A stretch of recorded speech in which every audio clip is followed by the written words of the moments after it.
Je me penchais sur l'architecture du XIXe siècle pour un tout autre projet quand quelque chose m'a sauté aux yeux sur une photographie de l'hôtel de ville de Philadelphie.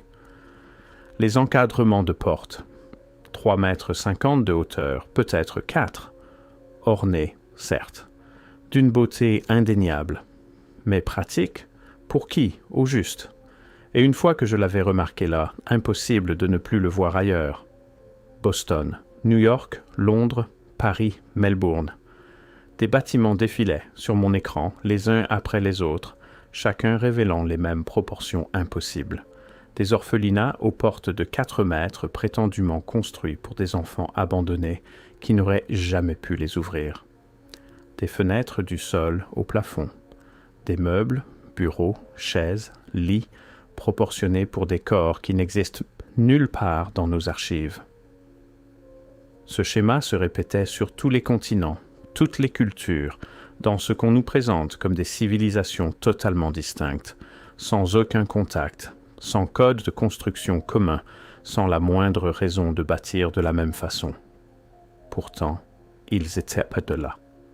Les mêmes portes démesurées, les mêmes fenêtres immenses, les mêmes meubles conçus pour des gens qui n'existent tout simplement pas dans nos livres d'histoire. Cela soulève une question simple mais fondamentale. Pour qui construisait-on tout cela? Commençons par ce que l'on peut mesurer, ce que l'on peut photographier, ce qui existe indéniablement dans nos villes aujourd'hui. Grand Central Terminal à New York, des fenêtres hautes de 18 mètres, la gare Keleti à Budapest, des portails que l'on pourrait franchir en carrosse sans se baisser, le Palacio de Correos à Mexico, des plafonds qui écrasent n'importe quel visiteur debout en dessous, pour un bureau de poste. La gare de Flinders Street à Melbourne, la gare du Nord à Paris, la gare Chhatrapati Shivaji Terminus à Mumbai, des gares ferroviaires, objecterez-vous, des édifices publics conçus pour en imposer. Admettons. Mais qu'en est-il de l'architecture résidentielle, les immeubles de Saint-Pétersbourg avec leurs portes de 4,50 m, les maisons de ville du Back Bay de Boston dont les fenêtres du rez-de-chaussée commencent à 2,50 m du sol, les immeubles commerciaux ordinaires de San Francisco, Chicago et Montréal, où le seul rez-de-chaussée culmine à 6 mètres de hauteur sous plafond? L'explication officielle est simple, c'était le style de l'époque, le mouvement Beaux-Arts, le renouveau néoclassique, l'ambition architecturale. Mais l'explication officielle s'effondre sur ce point précis. Le style ne justifie pas une nécessité structurelle. On n'ajoute pas 2 mètres à chaque encadrement de porte. On ne triple pas les besoins en vitrage pour chaque fenêtre. Et on n'alourdit pas ses coûts de chauffage d'un facteur 3 simplement pour le style. On ne creuse pas des fondations plus profondes. On ne renforce pas chaque linteau. Et on ne crée pas des complications structurelles rendant les bâtiments exponentiellement plus coûteux à construire et à entretenir, juste parce que c'est joli. Si vous avez lu jusqu'ici, vous pensez probablement « Les vieux bâtiments sont grandioses ». Et alors, voilà ce qu'il en est. Le mobilier est à l'avenant. Parcourez les musées, consultez les catalogues de meubles des années 1800. Pas les reproductions miniaturisées que nous connaissons aujourd'hui, mais les originaux. Des lits de 2,40 m de long, des chaises dont l'assise se trouve à 90 cm du sol, des tables de salle à manger où une personne moderne peinerait à atteindre son assiette, des bureaux conçus pour des gens qui auraient dû mesurer 2,10 m, 2,40 m, voire 2,70 m pour les utiliser confortablement. Avant que vous ne disiez « les gens riches aimaient les grands meubles », posez-vous la question « pourquoi » Pourquoi fabriquer une chaise sur laquelle on aurait besoin d'un marchepied pour s'asseoir? Pourquoi commander un lit dans lequel on se perdrait comme un enfant? Ce n'étaient même pas des pièces d'apparat enfermées dans des musées à l'époque, c'était du mobilier résidentiel, des meubles du quotidien. Et c'est là que les proportions deviennent impossibles à ignorer. Nous voilà maintenant face à ce qui m'a tenu éveillé des nuits entières quand j'ai commencé à assembler les pièces du puzzle. Les bâtiments dont je parle n'ont pas été construits sur des siècles, au fil de la lente diffusion du savoir architectural. Ils sont apparus dans un laps de temps remarquablement court, grosso modo entre 1850 et 1920, 70 ans, durant lesquels on nous dit que des villes réparties sur 6 continents, séparées par des océans, des chaînes de montagnes et des hostilités politiques, ont toutes décidé indépendamment les unes des autres de construire des bâtiments avec des plafonds entre 4,50 m et 12 mètres de hauteur, installer des encadrements de portes atteignant en moyenne 3 à 4 mètres 20, utiliser des proportions de fenêtres nécessitant des vitres pouvant atteindre 6 mètres de hauteur, intégrer des systèmes de ventilation suggérant une capacité pulmonaire bien supérieure à la nôtre, inclure des escaliers dont les contremarches dépasseraient les normes actuelles de construction. Tout cela s'est produit, nous dit-on, de façon organique. Des architectes différents, des cultures différentes, des empires différents, des motivations différentes, mais la même échelle impossible. Parlons précisément des escaliers, parce que les escaliers ne mentent pas. Les normes modernes de construction fixent une hauteur de contre-marche maximale de 19 cm, parce que la biomécanique humaine ne varie guère. Nos jambes ont la longueur qu'elles ont. Notre foulée est ce qu'elle est. Pourtant, dans les bâtiments de cette fenêtre de 70 ans, on trouve des grands escaliers avec des contre-marches de 30 cm, de 35 cm. Des marches qui obligent l'adulte moyen à grimper véritablement, plutôt qu'à simplement monter. Pas dans tous les bâtiments, notez bien. C'est ce qu'il y a de déconcertant. On y trouve aussi des escaliers normaux, les escaliers de service, les accès secondaires. Ceux-là ont des proportions ordinaires, des contre-marches de 18 cm, des portes à échelle humaine, mais les grands escaliers, les entrées principales, bâties pour quelqu'un d'autre. Le schéma se répète avec une précision troublante, des bâtiments à 2 échelles architecturales. L'une pour ceux à qui la structure était ostensiblement destinée, et l'autre pour ceux à qui elle était réellement destinée. Une fois qu'on le voit, on ne peut plus faire semblant de ne pas l'avoir vu. C'est là que l'enquête bascule d'une curiosité architecturale vers quelque chose de plus sombre, de plus étrange, quelque chose qui donne au silence entourant ces bâtiments l'air non plus d'une négligence, mais d'un effacement délibéré. Car il existe des photographies. Pas beaucoup. La plupart ont été rejetées comme des canulars, des tours de cirque, de fausses exhibitions de géants, destinées à attirer les foules aux foires de comté et aux expositions itinérantes. Mais ce rejet vient trop vite, trop uniformément, trop complètement. Voici ce que je veux dire. Il existe une photographie des années 1870 représentant un homme du nom de Captain Martin Van Buren Bates et son épouse Anna Swan. 2,40 m et 2,26 m respectivement, selon les archives officielles. De nombreux témoignages, documentés dans des articles de presse des années 1800, font état de squelettes de grande taille découverts lors de travaux de construction, d'opérations minières et de fouilles archéologiques à travers toute l'Amérique du Nord. 2,10 m, 2,40 m, 2,70 m, parfois davantage. Les articles décrivent ces découvertes en détail. Beaucoup mentionnent que les squelettes ont été envoyés à des institutions pour être étudiés. Et ensuite, rien. Les découvertes de la grotte de Lovelock au Nevada, en 1911, des restes mesurant entre 2,40 m et 3 mètres, écartés d'un revers de main, réenterrés. Les archives sont tombées dans le silence. Il y a des dizaines de ces photographies datant du milieu et de la fin des années 1800. Des dizaines. Des hommes et des femmes mesurant 2,10 m, 2,40 m, 2,70 m, parfois seuls, parfois en groupe, parfois en présence de personnes de taille normale pour comparaison, ce qui rend l'échelle indiscutable. Et voilà ce qu'il y a de plus étrange. Ils sont toujours vêtus de façon ordinaire, pas des costumes de scène, pas des tenues de cabaret, mais de la mode victorienne standard. Des costumes à leur taille, des robes aux proportions adaptées, comme si des tailleurs confectionnaient régulièrement des vêtements pour des gens 2 fois plus grands que la moyenne, comme si c'était tout à fait normal. Plus j'avançais dans mes recherches, plus je me heurtais à un mur d'absence. Non pas un refus, non pas une contradiction, juste rien. Des dossiers médicaux qui devraient exister, introuvables, des données de recensement avec des mesures de taille, disparues, des studios de photographie spécialisés dans ces portraits, brûlés avec une régularité suspecte, des collections muséales ayant jadis abrité des restes squelettiques d'individus inhabituellement grands, discrètement cédés à des collectionneurs privés ou perdus dans des inondations, des incendies, de mystérieuses erreurs administratives.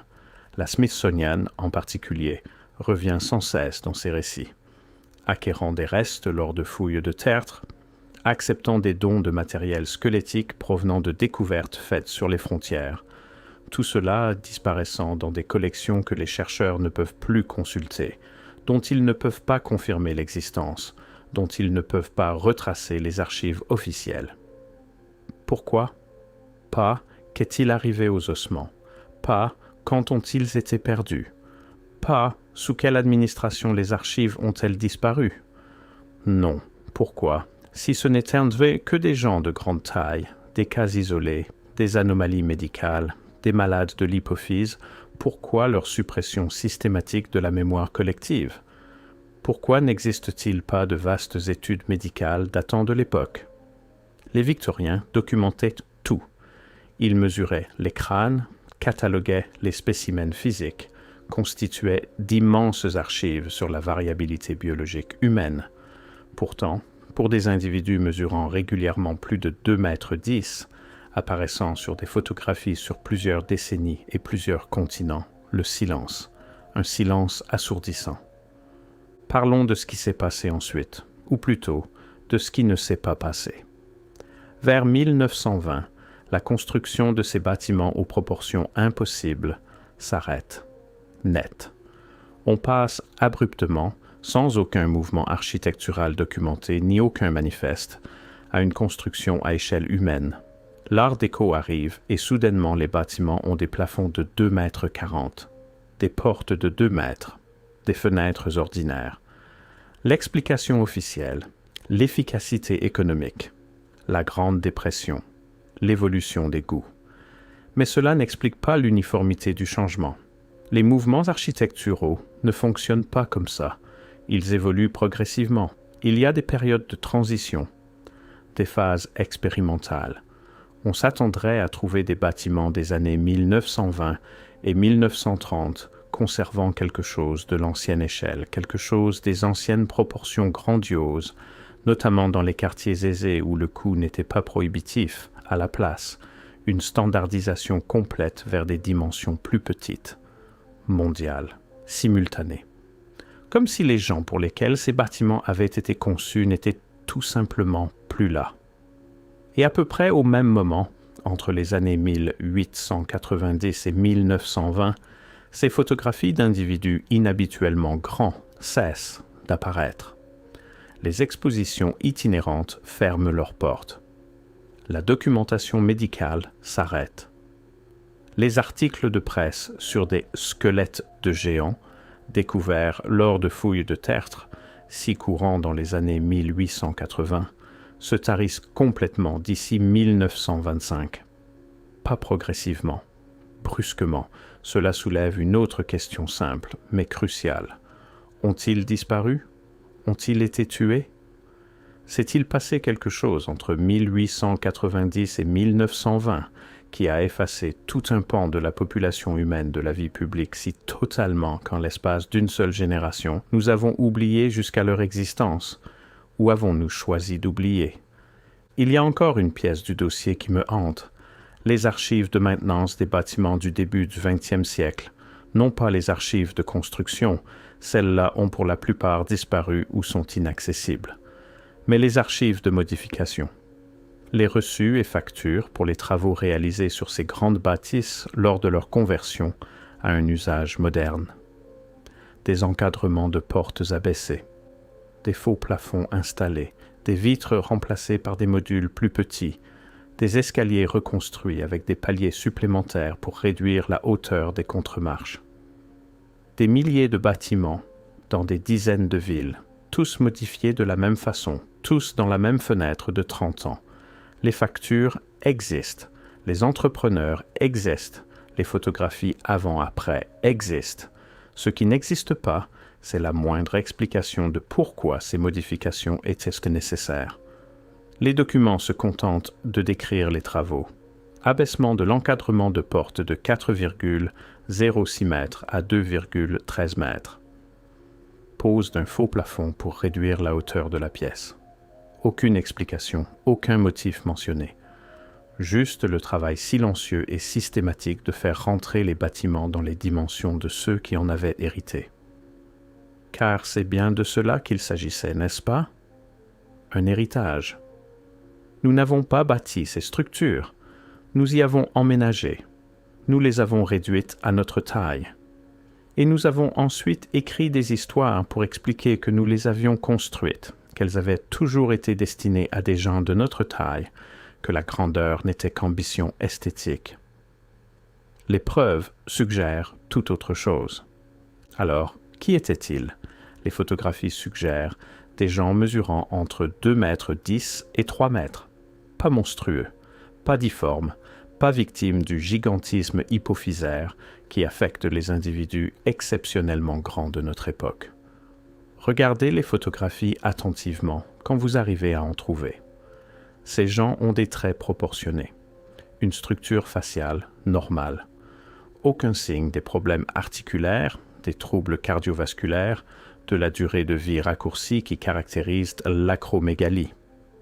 Ils ont l'air en bonne santé, ils ont l'air d'avoir été censés être de cette taille. Et si les bâtiments constituent un indice, ils étaient nombreux. Non pas une poignée de curiosités médicales éparpillées sur les continents, mais une population suffisamment grande pour justifier des villes entières construites à leur échelle. Des édifices publics, de l'architecture résidentielle, des industries du meuble, des maisons de couture, des infrastructures. On ne construit pas des infrastructures pour des anomalies, on les construit pour des populations. La question devient alors, que s'est-il passé pour cette population? Il n'y a pas de charnier, pas de peste documentée, pas de guerre ciblant spécifiquement les individus de très grande taille, pas d'explication, en d'autres termes, permettant de comprendre pourquoi un groupe assez nombreux pour nécessiter une architecture à l'échelle d'un continent aurait pu disparaître complètement des archives historiques en l'espace de 2 générations, à moins que quelqu'un ait voulu les faire disparaître, à moins que leur existence contredise un récit historique que quelqu'un était en train de construire, à moins que les quelqu'un qui ont hérité de ces bâtiments n'aient pas voulu de questions gênantes sur qui les avait bâtis en premier. Le terme Tartarie apparaît sur des cartes du XVe au XIXe siècle, désignant de vastes territoires à travers l'Asie centrale, la Sibérie, s'étendant parfois jusqu'en Europe de l'Est. L'histoire officielle nous dit que c'était un terme fourre-tout, une étiquette pour des régions que les Européens ne comprenaient pas vraiment. Mais ces cartes sont remarquablement détaillées pour des régions supposément inconnues. Elles montrent des villes, des infrastructures, des frontières politiques, des routes commerciales. Et quand on compare le style architectural de ces villes cartographiées, quand on parvient à trouver des photographies ou des dessins, l'échelle correspond, les proportions correspondent, la grandeur impossible correspond. Puis, vers 1775, la Tartarie commence à disparaître des cartes. Pas progressivement, pas parce que l'exploration aurait révélé qu'elle était autre chose, juste évaporée, remplacée par les divisions géopolitiques actuelles que nous connaissons aujourd'hui. La Russie, la Mongolie, la Chine, le Kazakhstan, comme si toute une civilisation avait été reclassifiée hors de l'existence. Et voilà ce qui me tient éveillé la nuit. La chronologie coïncide. La Tartarie disparaît des cartes 1775 à 1850. le grand boom de construction aux proportions impossibles, 1850 à 1920. Les photographies d'individus inhabituellement grands, 1850 à 1920. La modification systématique de ces bâtiments à échelle humaine, 1920 à 1950. L'effacement complet de ces individus des archives médicales et historiques, 1920 à nos jours. Et si nous n'avions pas bâti ces villes, et si nous en avions hérité, et si les grands incendies qui ont ravagé San Francisco, Chicago, Boston, Londres et des dizaines d'autres villes à la fin des années 1800 n'étaient pas des accidents, mais autre chose? Et si nous effacions nos traces? Ce qu'il y a de plus étrange dans toute cette enquête, ce n'est pas les archives manquantes, ni les bâtiments modifiés, ni même les photographies disparues. C'est le silence. Essayez d'aborder ce sujet dans les milieux académiques. Essayez de publier des recherches sur les proportions anormales de l'architecture du XIXe siècle. Essayez d'accéder aux collections d'archives squelettiques de la Smithsonian, issues des fouilles de tertre. Les portes se ferment, les courriels restent sans réponse. Les rendez-vous sont annulés. Non pas avec hostilité, non pas avec contradiction. Juste le silence, comme s'il n'y avait rien à discuter. Comme si les questions elles-mêmes aient été déplacées. Pourquoi, si tout cela n'est que coïncidence, mauvaise interprétation, fruit d'une pensée conspirationniste débridée, pourquoi ne pas simplement l'expliquer? Pourquoi ne pas fournir les archives architecturales montrant que ces bâtiments ont toujours été destinés à des gens de notre taille?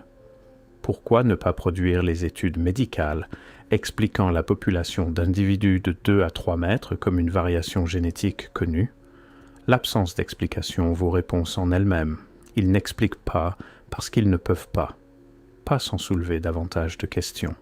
Pas sans tirer sur des fils qui déferaient l'ensemble du récit de la révolution industrielle, du développement urbain, de l'histoire établie de la civilisation humaine. Alors, ils se taisent. Et nous voilà avec des bâtiments qui ne nous vont pas, des encadrements de portes construits pour des géants, des photographies de gens qui ne devraient pas exister, et une civilisation appelée Tartarie qui a figuré sur les cartes pendant 4 siècles avant d'être discrètement effacée. Je vous ai montré les portes, les fenêtres, le mobilier, les photographies, la chronologie. Mais je n'ai pas répondu à la question qui compte vraiment. Qu'avons-nous d'autre perdu? Si ces bâtiments n'ont pas été construits par nous, ils l'ont été par quelqu'un dont les capacités dépassent tout ce que nous pouvons expliquer.